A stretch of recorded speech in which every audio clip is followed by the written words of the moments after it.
খেলাধুলা এবং আত্মরক্ষামূলক প্রশিক্ষণ গ্রহণের মাধ্যমে আমার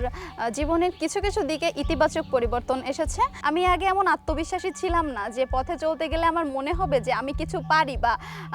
যদি কখনো কেউ আমাকে ইফটিজিং করে তাহলে আমি সেটা রুখে দিতে পারি, বা আমাদের যে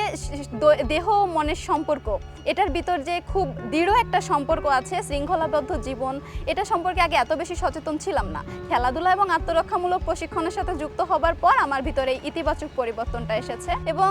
সর্বোপরি আমার চারপাশে আমাকে দেখে উদ্বুদ্ধ হয়েছে অনেকে। তো সেক্ষেত্রে এই সেবাগুলো আমাদের দ্বারস্থ, মানে আমরা যাতে এই সেবাগুলো নিতে